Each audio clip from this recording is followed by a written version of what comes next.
joining us as promised, right on time, Ben Caplan, a.k.a. Smokey Gordon. How you doing, Ben? Yeah, doing very well. Hello, folks. Nice to be here, and nice to be chatting to you on this glorious day in Palm Springs. I'm doing extremely well. Likewise. Well, let's dive right into the Band of Brothers experience. Now, I take it you've listened to some of the interviews? I have indeed, yes. I've tried to catch as many as I can, and it's been amazing just to kind of, listen to the guys talk again. And I can't believe it's 10 years since we shot the show back in the UK. But yeah, it's been really a real trip down memory lane to kind of listen to the stories, and it's been fantastic that you guys have been conducting these interviews because, as I say, it's a real special show for all of us. Yeah, they've been great so far. Well, it truly is a special show for everybody, I think. Not just the cast and crew, but and the people that it's about, but all the fans as well. Because it's not very often do you come across a show that involves such a strong subject matter, and then does such a great job that you 10 years later still find it beneficial and poignant and beautiful, especially during such a rough go in world history. Yeah, no, absolutely. I think it was interesting. I was listening to Neil's interview, and I think he was saying that at some point that he wasn't sure the size of the scale and the scope of the show when we were kind of at boot camp. I watched the video diaries not that long ago from boot camp, and I remember that speech that Captain Dale Dye gave to us at the very end. And I also remember very clearly Tom Hanks's speech when we first arrived. And there were just moments where I kind of thought, this is a major production, and we have obviously a real responsibility here to really do something special. But I just don't think that I realized that it was going to have the kind of impact, however many years down the line, because you always kind of think, well, these things are going to be followed with other shows, of a similar subject matter. But everyone I've met, and I talk about the show, and they really just say that is my favorite, war series, war film ever, and it's also some people's favorite TV show, and it really was a special thing to make. It really was. It was an amazing experience. Well, I think we have a caller holding on the line. Nancy from Brazil calling in. Ben, she's got a question for you. Okay. Hello, Ben. Hey, Nancy. Hello, how are you? I'm very well. How are you? I'm fine, thank you. Good. I'm very glad to hear it. I have a question here. Can I do this? Yeah, ask your question.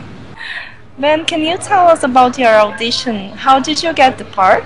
Well, that was interesting. I was actually doing a workshop of a play in London, and after the rehearsal, I actually went and played some pool in a pub in London with a friend of mine who I was at drama school with.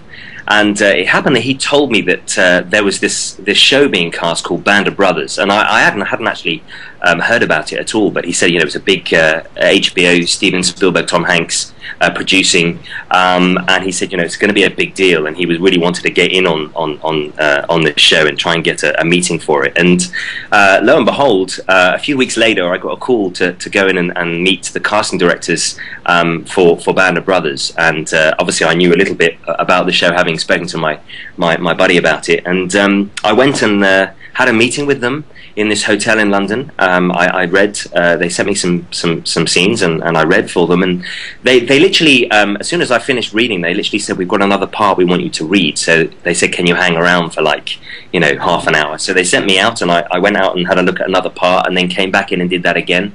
And they just said, look, great, we really liked what you did, and we really liked your audition, and they said, we'll hopefully be in touch. And you kind of think, well, that's what they all say. I'm never going to get another call from these guys. It's a massive show. And then I think a few weeks later, I got a call from my agent to say that Tom Hanks was going to be in town, and he wanted me to come in and meet for one of the roles. And I was really blown away, and obviously very nervous. And then I went and I met. I went along to this place in London, and I met with Tom, who was, as I think some of the other guys have said, was in the midst of filming Castaway. So he was looking very gaunt, and he had this huge beard. And I remember walking the room. There were 4 or 5 people in the room, and I was scanning the room looking for Tom Hanks, and I was thinking, I can't see Tom. And then finally said, "Hey Ben, it's Tom, you know, and it's nice to meet you." And there he was in this huge beard, and yeah, we read. I read with Tom, and it was just phenomenal. One of those kind of once in a lifetime experiences, and he was really blown away by my reading, and basically said, you know, "That's all I need from you. Thanks very much." And then I got a call a few days later saying that they wanted me in the show, and I was just like totally blown away.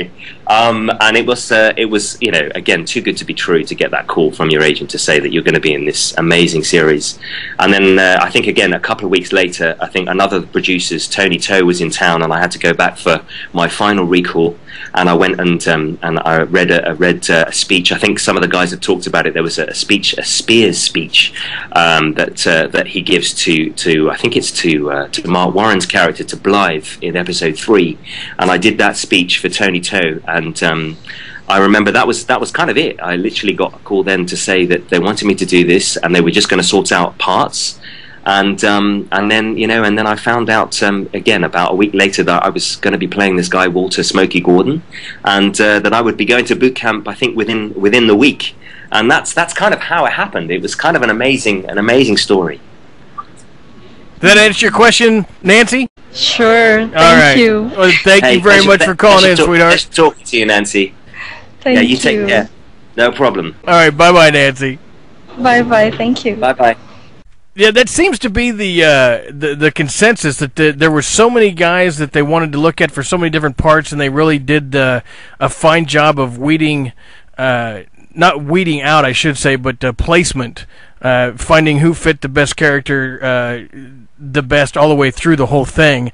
And, you know, much like you've heard me say before, I can't imagine, you know, sometimes when you watch a film or a series like this, you're like, you know who would really play this part better? Or yeah. I could see this guy in this part. That doesn't happen in this series at all. Everybody is so perfect that it's scary. Well, I mean, I think some of the other guys have said it before, but I mean, I think they were very clear. They wanted to kind of get people that people weren't going to sort of immediately recognize, so that they could really get into the show. They weren't going to be sitting there within the first 10 minutes going, "Oh, look, it's so-and-so from this show," or, you know, "I've seen this guy before." Obviously, David Schwimmer was a well-known TV personality by then, but, you know, I think that they were very clear. They wanted to kind of get guys that really fitted the parts, really kind of had aspects of those guys in them. And, I mean, I remember every step of the way, there were lots of guys obviously auditioning for the show at the time. And I remember, I think originally I was reading for Malarkey, for Scott's character Malarkey, and I think that was the scene that I was given when I went in and met Tom. And you know, I hadn't read the book at that stage, so I was kind of, you know, trying to get as much information as I could. Obviously, watching Saving Private Ryan again, and just trying to get as much information as I could about that kind of time period, and about, you know, the kind of story that they were looking to tell.